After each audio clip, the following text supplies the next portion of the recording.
Hello again, everybody. Zack Attack is here with my WWE Survivor Series review for, of course, tonight, November the 23rd, 2014, tonight live from the Scott Trade Center in St. Louis, Missouri. Despite all the Ferguson stuff, WWE went on with the show. They weren't scared of the protesters. They weren't scared like Hannah Hayes, who canceled the show, but that's another topic for another day. Heading into tonight's Survivor Series, people are a little bit interested about the end result of the night with, of course, once again, the second pay-per-view in a row with no major championship match and not a lot of matches, and of course Cena being the headline act. Well, tonight actually was a very fun and exciting Survivor Series. As you see by, of course, the subtitle, of course, a big result of the main event, plus, of course, the two new champs, and finally, the Icon made his long-awaited WWE debut. I heard all the rumors for the weekend that he was going to show up tonight in Survivor Series. I thought it was going to be a walk. I thought it was going to be fake. Because every time there was a rumor about him coming to WWE, it was untrue, never materialized. But tonight, I finally saw it, and I finally believed it. We'll see what's up with him in his future in the WWE now in the official roster. Now I thought I'd see him in a WWE ring. He's made some appearances outside the ring for WWE. But now tonight, the Icon is now in WWE finally. Now, I was going to rate this pay-per-view a little bit, but I decided to give it a 7.0. You had, of course, at least 3 really good matches tonight. Of course, the main event, the tag team title match, and another one that was really good, Wyatt and Ambrose. And the rest of the card, the mid-card, the lower card was okay. You know, they did the proper thing. They did a job, field time. 7.0 for this pay-per-view. Those 3 matches and the appearance of the Icon made the pay-per-view for me entertaining. Now let's kick things off with, of course, the pre-show. We had 2 matches during our pre-show. Not a lot of people got into St. Louis for the first matchup, which was the new and improved Fandango. He's got a new outfit. He's got a new gimmick. Now, he's still a dancing gimmick. But instead of being a ballroom dancer, I think he's like a flamenco dancer, like a Latin theme. You know, he's got a new Latin theme now. He's got a new outfit now with a rose sticking out of his mouth. And of course, Rosa Mendes, Latin flavor. Has his new tag team partner, his new dance partner, should I say. But I still, probably everyone will feel the same way as I miss his whole theme. But I think the theme song was more popular than him. So it was kind of a weird, but I think a smart move in the end to make him get a new theme and everything, because his theme was more popular than him, because people were doing the da-da-da-da-da-da. Even I did it at basketball games. I played high school basketball games. I did play the Fandango doing the, even though no one knew what it was, I was doing the Fandango at the basketball games. But like I said, a smart choice to repackage him as his flamenco dancer now, because like I said, his theme became more popular than him, like I said. But I still miss the theme. I'll still play it at gigs, because I just like it. Of course, Fandango would kick off against Justin Gabriel, who's been on the NXT lately. Love to see him back on the main roster. And it was a decent match to open up the pre-show with Justin Gabriel coming in with his high-flying style. I like this outfit, you know, the skeleton pants and the skeleton gloves. All you needed was a skeleton mask to walk out in. But still, despite Gabriel's best efforts, of course, high-risk flying effort, even trying many times for his big 450 splash, Fandango would near a splash of his own, with, of course, going the top rope with the off-the-top leg drop for the victory after knocking him out with a vicious clothesline.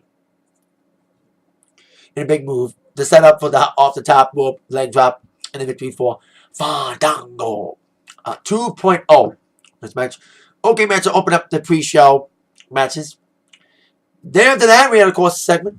Bad News Barrett returned to WWE for his first promo in months. Talking about, of course, the big main event tonight involving Team Cena and Team Authority. Now, they did add another stipulation over the weekend on SmackDown, that if John Cena's team were to lose, all of his team members, besides Cena, would get fired. I didn't find that out until my friends told me, who was watching the pay-per-view with me tonight. Now, on to our next match on the pre-show. following the return of Bad News Barrett on the pre-show talking, we would have Jack Swagger taking on Cesaro. It's all kicked off with Cesaro doing a promo, and then Swagger would interrupt. Now, Swagger was supposed to be on Team Cena, but it was written out. It was just teased to be on Cena. Even Cesaro teased to be on John Cena's team this past Monday on Raw. I forgot to mention it on my Raw review that Cesaro came in to tease as Cena's partner, but just played him like a fool. Forgot to mention that in my Raw review last week. So we have these two guys, former tag team partners, wrestling tonight in the pre-show.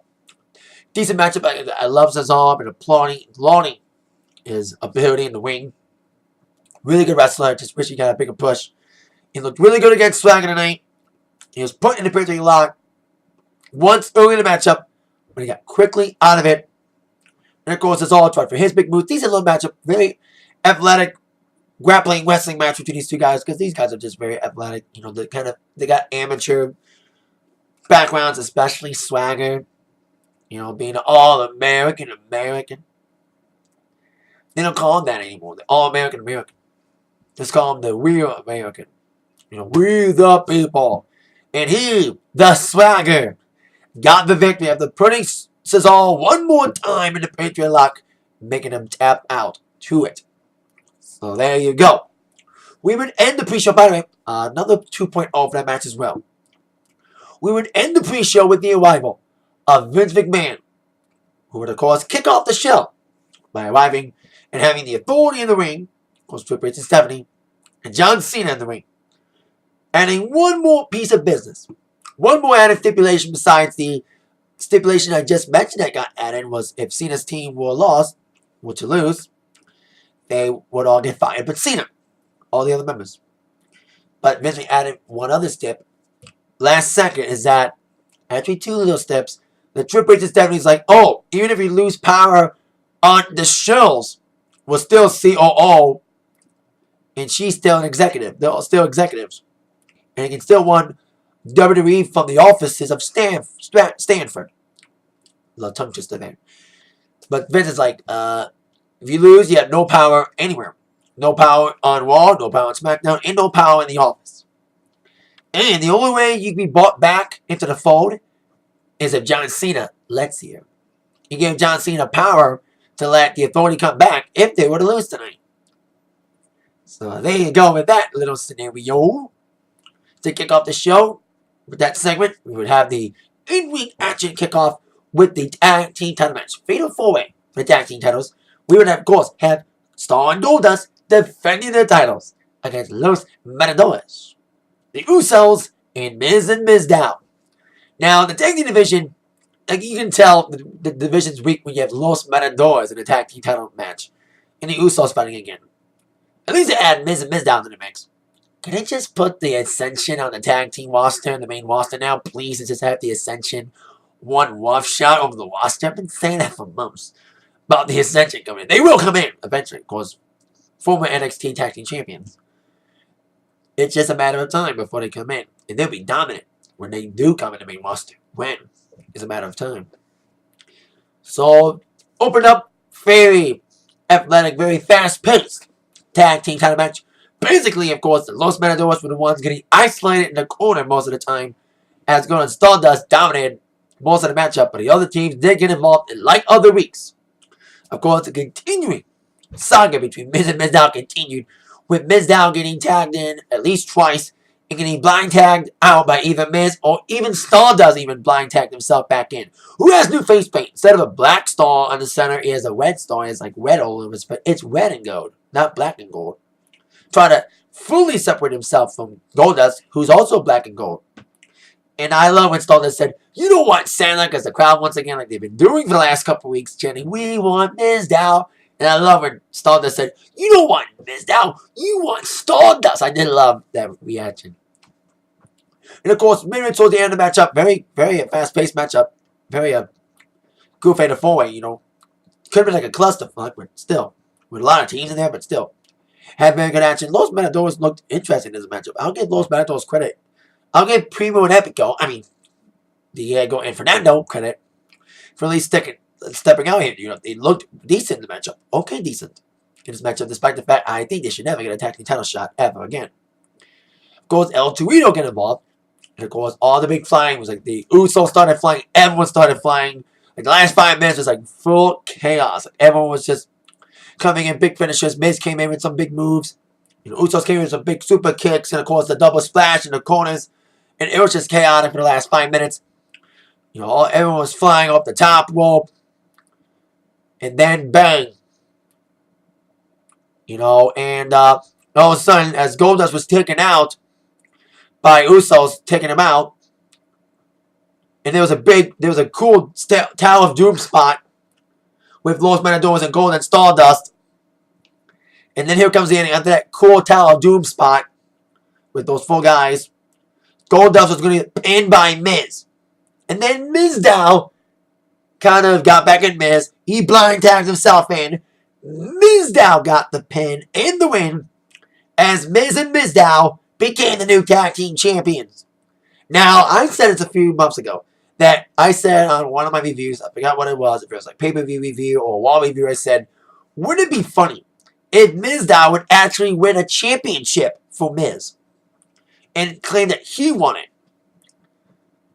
But this was different. I thought it would be like a singles belt. But still, my prediction was right. Mizdow ended up being the guy to pin somebody for a championship with Miz being the tag team championship. So happy that to finally see Sandow win his first major WWE title with Miz. I think Miz has had 3 tag team championship partners with Mr. Sandow being the 3rd. Miz being tag team champion with, of course, John Morris. I actually like that tag team. Then, of course, Show Miz. Big Show and Miz back in 2010. And now with the Mizdow. 3.3 for this matchup. Really fast-paced match, like I said in the beginning of the video. One of my favorite matches of the night. Top 3 matches of the night. Probably would be number 3 if I was to rank it.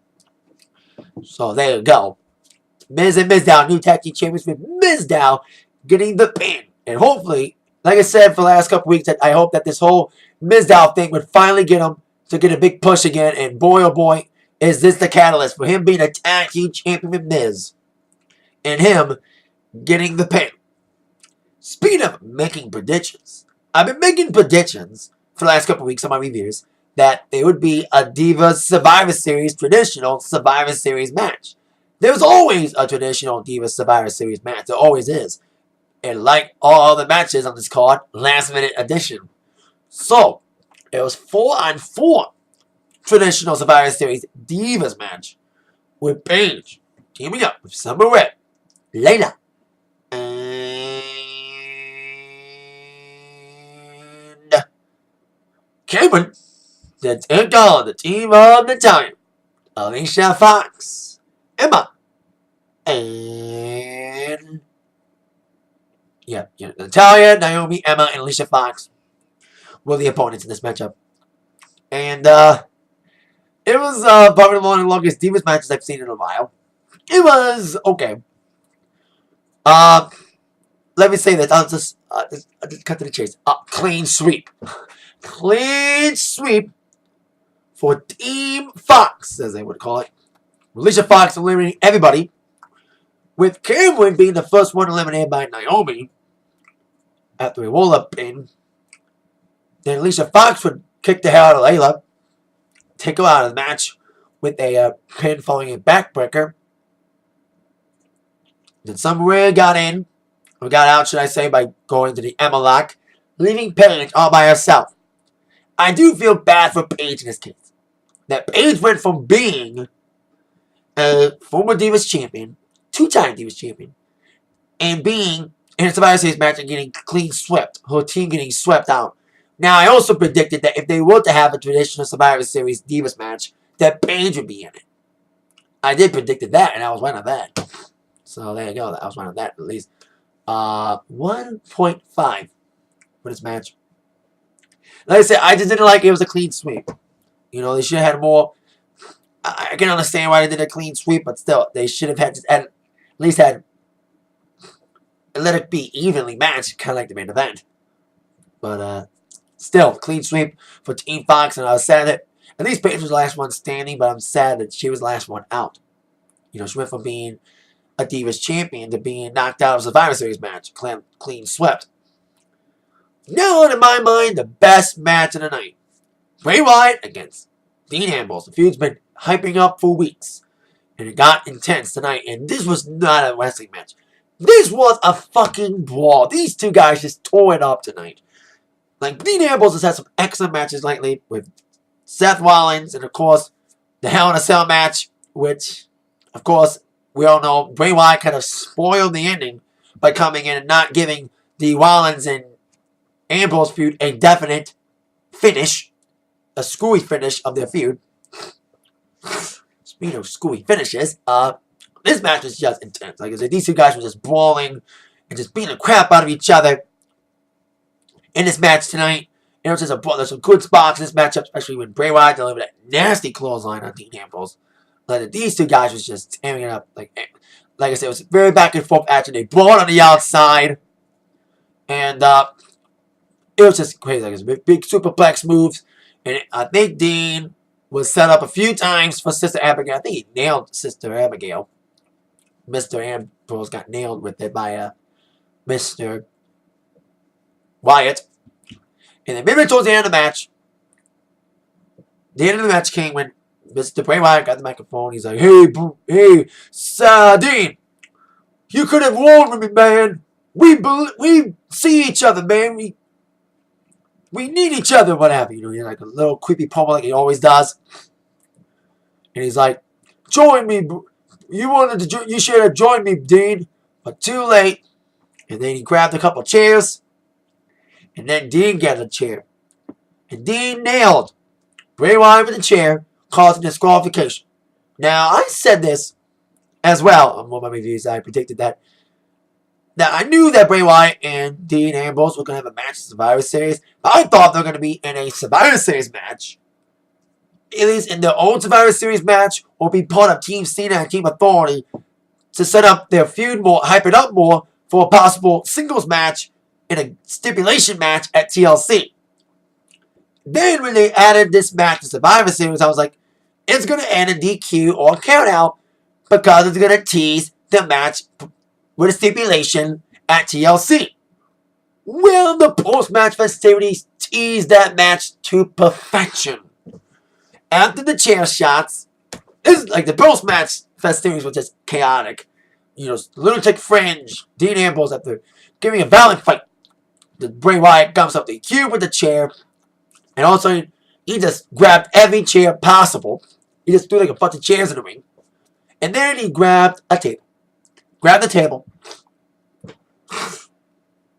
Put Mr. Bray Wyatt on it.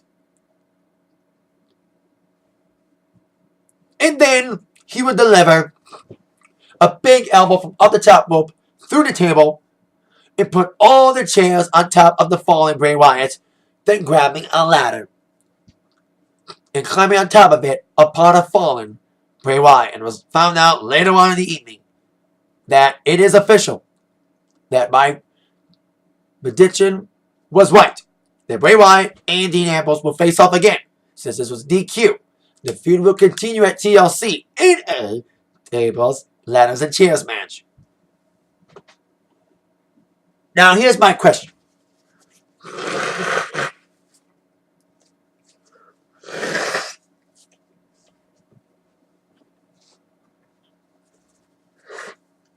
Sorry, allergies acting up again. Here's my question here.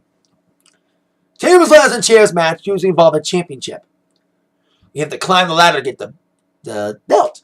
I don't think that to have them just have a TLC match and have them pin each other instead of climbing a ladder to get something. They probably have to pin each other instead of climbing a ladder. And at least TLC all legal. All three are legal in this matchup instead of just having a chairs match or a ladder match or a tables match, just having all three. And I know these guys are going to tear it up tonight. Tear it up at TLC like they did tonight. The match was awesome tonight, and I know they're going to be awesome at TLC. And the post-match festivities teased that match to perfection. It was perfect. Perfect to tease the DQ and the tease for the tables, ladders, and chairs match at TLC on December 14th on the WWE Network for $9.99. It'll be back to being that instead of being free like it was tonight. and, of course, Cleveland, Ohio. So there you go with that. Now on to the next matchup. This was, since WWE needed to fill in time, they added another match. We had a little backstage segment involving Slater GATOR early in the evening, called Slater GATOR being Heath Slater and Titus O'Neil. Have a little backstage segment with Mr. Ambrose, his Exotic Express, and of course, the Bunny. We've seen the problems escalate with the Bunny and Mr. Ambrose before. I think the Bunny's trying to act like Mizdow. Like, he sees Mizdow stealing the show from Miz. And that's what the Bunny's doing, trying to upstage. Like I said, Mizdow's upstaging Miz, and the Bunny's trying to upstage Ambrose. And he did. He got in the ring in this matchup, didn't even tag in Ambrose, got the pin in the ring, and Ambrose was just stunned. He was looking for a tag. Like, he did blind tag himself in. At one point, like, Bunny got in first, then Ambrose blind tagged himself in, and then Bunny tagged himself in, and he won the match without tagging Ambrose back in. Like I said, Bunny's trying to upstage Ambrose now. And I thought Ambrose was going to turn fully tonight. He's been attacking the Bunny for weeks. Every time the Bunny would come in and cost him one of his matches, specifically against Tyson Kidd. 1.0 for this match. Now on to our next matchup for the Divas Championship. AJ Lee defending the title against Nikki Bella. Now, let me tell you a little backstory here. Of course, as you can see, I'm wearing a Daniel Bryan shirt, which is very poetic, knowing what happened tonight. Let's go back to 2012, WrestleMania 28. And of course, Miami, Florida. First match in the card, Sheamus against Daniel Bryan for the World Heavyweight Championship. Daniel Bryan was the World Heavyweight Champion at the time. And AJ was Daniel Bryan's real-life girlfriend. On-screen girlfriend at the time, should I say. And I predicted right then and there that AJ would be a factor in the matchup. And AJ ended up giving Daniel Bryan what is now known by many as the Kiss of Death. And giving Sheamus the Bro Kick, goes with Daniel Bryan losing in 18 seconds thanks to that Kiss of Death from AJ.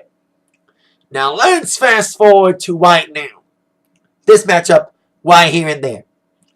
Brie Bella is, of course, Nikki Bella's current assistant. And as you all know, Brie Bella is the current real-life wife of Daniel Bryan. So Brie Bella decided to give AJ a taste of her own medicine. Since AJ gave Daniel Bryan a kiss of death to end up losing the World Heavyweight Championship at WrestleMania 27, Brie returned the favor by giving AJ the kiss of death tonight. Giving AJ a kiss and having AJ walk into a whack attack from Nikki Bella.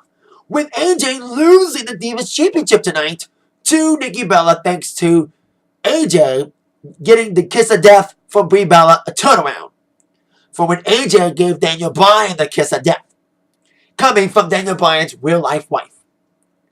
Made it more poetic. Now, I did read rumors that AJ was going to retire tonight. You know, that she was going to lose the title. But I didn't intend to see it that way. 1.0 because of the shortness of the match, you know, probably as long as the Daniel Bryan Sheamus match when AJ gave the kiss of death to Daniel and everything. So I didn't like how short it was, but I did like even though it was a screwy ending, and yes, Nikki Bella's Divas Champion, even though she doesn't deserve it, it is kind of an interesting way how she won it by AJ getting the kiss of death from Brie, who is, like I said, the real-life wife of Daniel Bryan, kind of getting her own little one-uppings for Daniel Bryan getting the kiss of death from AJ to lose the title. And Brie, after so much months, you know, being punished by Nikki as her personal assistant, they look like they were arm in arm all this time. Because this whole personal assistant storyline is supposed to end in a couple days.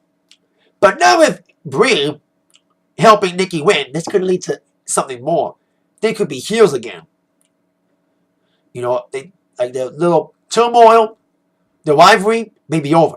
They're back to being sisters again, especially with Brey, not reluctantly, but willingly, costing AJ the Divas title tonight. We shall see what happens. Should be very interesting from here. Like I said, Brie Bella getting one-uppance, revenge for Daniel Bryan to AJ, who gave him the kiss of death.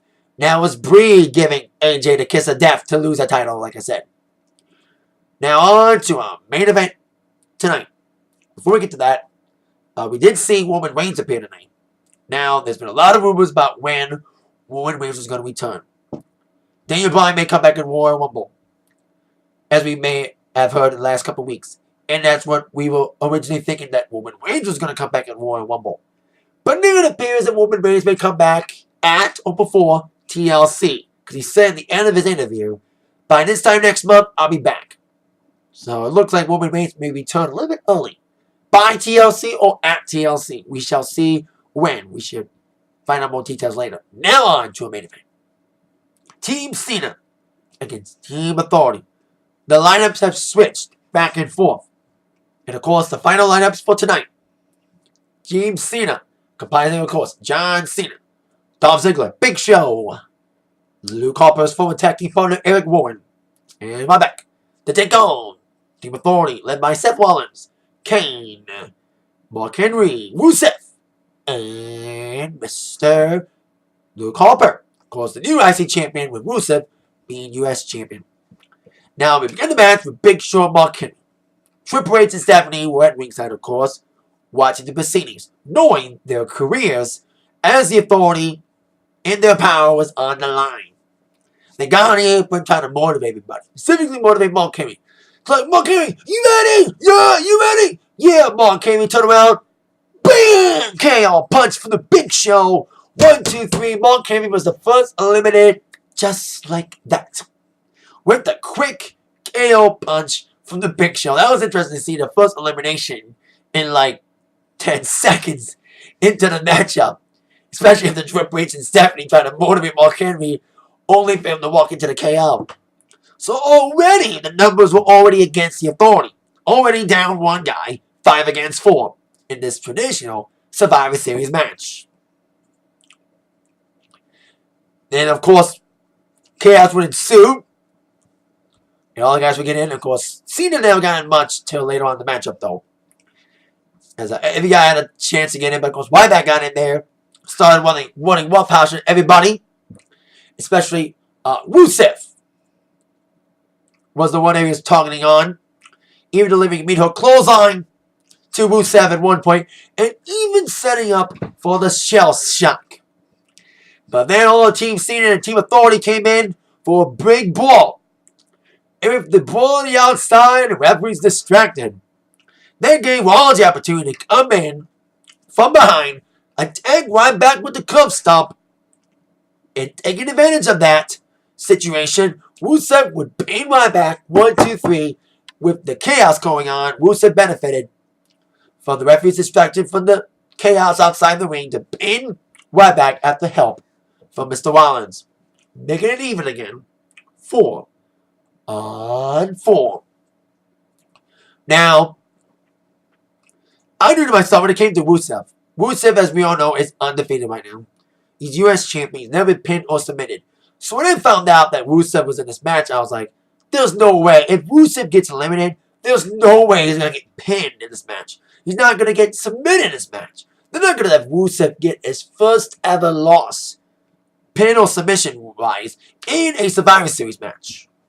So I knew they would have to make him be key or DQ'd or counted out. And that's exactly what happened. With Rusev wanting rough shot, basically beating up on Dolph Ziggler. Just pumping him into a pulp. Until he dragged him to the outside. When I saw him ducking off the stuff of the announce tables, I was like, this may be when he gets key or DQ'd or counted out. So he laid Ziggler on the table, on the Spanish announce table. He ran from the regular announce table to possibly splash onto Ziggler. And then Ziggler ducked. And Rusev crashed and burned on the Spanish announce table, with Ziggler getting back in and Rusev getting counted out. So it was 4 on 3 with Rusev getting eliminated. I think it was 4-3 with Kane, Rollins, and Warren's former partner Harper left. And of course, Cena, Ziggler, Wyatt and not Wyatt. Cena, Ziggler, Warren, and Big Show still in the match. And then Warren and Harper were teasing against each other to brawl against each other. They were face to face one point in the matchup, and then Harper tagged in Rollins in the match. But eventually, we would have to see these former Wyatt family members collide, and boy oh boy did they brawl big time. With Warren, Warren's not the best member of the Wyatt, but he looked decent against Harper. I've been lauding Harper a lot more, as much as I've been lauding Brey when they were all together. So we would see Luke Harper come in, and Harper going head to head, the brawling stuff. Of course, big guys flying up a storm. We saw the big flying moves. Everyone started flying up a storm. And this is when Rusev was still everyone was flying. But then when Rusev was eliminated, Harper got the elimination of Warren by delivering the clothesline. So it was even again, 3-on-3. But it would soon tune to 2-on-2. Now I didn't see this coming. After the elimination of Harper, his former partner Warren, after the clothesline, we would see Big Show and Cena go up against the remaining 3 members of the Authority, with Dolph Ziggler still out from getting attacked by Rusev earlier and almost being put through a table till he got out of it. And then I didn't see this. Big Show would KO Cena, and Cena would get eliminated. Big Show joined the Authority. Now, Big Show has had a feud with the Authority for months. And now that added stipulation that if he would have lost with Cena, that he would be fired. He didn't want to risk that. Now, Mark Henry turning heel again, we didn't like that. Seeing Mark Henry turn heel for the millionth time. But Big Show turning heel again, a little bit interesting to see how that's going to go. And I was so happy and surprised to see Cena eliminated. Because I thought if Cena's team were to win this match, that Cena would be the one to be the, Super Cena, that he would be the one to be the last one standing. So I was happy to see that Dolph Ziggler would get the opportunity to try to be the sole survivor with the numbers stacked against him. 3-on-2. I should say 3-on-1. And Dolph Ziggler, I've been lauding Ziggler for months. I wanted to get a big push. And boy, oh boy, did he get over tonight. That Cena refuses to get anybody over, where he kind of got Ziggler over by him getting eliminated and having Ziggler get an opportunity to get himself over, to fight for a survivor, to compete and beat the odds. That against all odds, that Ziggler would be the sole survivor. And that's what Ziggler started to do. Started fighting back big time. Brawling back and forth with the guys. First, eliminating Kane after a zigzag. With Kane dominating, of course, till Ziggler got the zigzag in. Coming to 2-on-1. Then, of course, Ziggler would come in again to eliminate Luke Harper, to get revenge after losing the IC Championship to him this past Monday Night Raw with the 1-2-3 victory after a roll-up. And I predicted to myself that it would come down to Cena and Rollins. Now I was right on Rollins. Didn't think about Ziggler. Because like I said, I thought Cena would be the knight in shining armor. Because he was the one that wanted to see the Authority go down. But who better, if it wasn't Cena taking down the Authority by himself, the guy who first joined Team Cena, who first stepped up and was punished for week after week, being put in matches after matches, and getting pummeled, and fighting against the odds, and coming out on top, stepping up, fighting against the Authority. What better guy to step up and be the one to end the Authority's reign in this matchup by himself than Dolph Ziggler? And he and Rollins just had a brawl in this match. Like I said, close fall, near fall, curb stomp by Rollins, zigzag and famous from Ziggy. These guys were just going tooth and nail because they knew what was on the line. Dolph's career if he were to lose. And of course the Authority's power if Rollins would have lost. And every time Ziggler would get a close call, like he had a zigzag one time, Triple H would pull out the referee. Which he did pull out the referee one time. And then the security squadron came in, beat the crap out of Mr. Ziggler. Till Ziggler came flying back, kicking the hell out of both Mercury and Mr. Noble. And then another referee came in after Rollins did the curb stomp on Ziggler, which actually Scott Armstrong, the guy that had that quick count on Daniel Bryan back in Night of Champions 2013. And then he was knocked out by Triple H after Ziggler tried to go for a near fall. Then Triple H would come in and just pummel on Dolph Ziggler. Now I thought during either that point in the match or when the security squad would come in, that Randy Orton would come in. Because I thought this was St. Louis, Missouri. Orton was done filming. This would be a perfect opportunity for Randy Orton to come in to signify his face turn by helping Cena's team win. But instead of Orton coming out as Triple H was just pummeling on Dolph Ziggler, here comes the man I thought I would never see in the WWE ring. I've been hearing the rumors, like I said, in the beginning of the video. At the beginning of my review, I heard the rumors for the last couple of days saying that, oh, so-and-so is coming. So-and-so is going to debut tonight. Every time I heard that so-and-so was going to debut, I was like, every time you heard that, every time there was a rumor about so-and-so coming, that it didn't materialize. That it was like, oh, he's going to debut tonight. He's coming tonight. No. And I heard another rumor, like I said, this week, and I said I was going to believe it till I saw it. Well, I believed it and marked the fuck out when Sting finally debuted in the WWE. I saw Sting masks throughout the evening. People wearing Sting masks, and I thought that every time WWE would have a chance to do something equally shocking and exciting, like when there was a situation that could have shocked the world, they failed miserably. But this was the free show. This was the pay-per-view that was free for the WWE Network's new subscribers. And what better it up? Have this free pay-per-view end with Sting finally debuting. And the crowd went berserk. I went berserk. I was like, no way. Finally, Sting's in. Finally. You know, even if Taker lost, it would not be the same if they were to face off now, because Taker's no longer undefeated. It's still awesome to see Sting finally in WWE in the ring, not off screen. Like I said, he's been in 2K15. He's been at Comic-Con. This is the first time ever seen Sting in a WWE ring on a WWE pay-per-view, and how ironic is that? It just hit me. Undertaker made his WWE debut at Survivor Series in 1990. And Sting made his WWE debut also on Survivor Series. Coincidence. Wow, that's awesome. Both Sting and Taker both made their WWE debuts at Survivor Series. Almost 25 years since Taker debuted. Next year's 25 years. So Sting would come in, going face to face, having a big stare down with Triple H.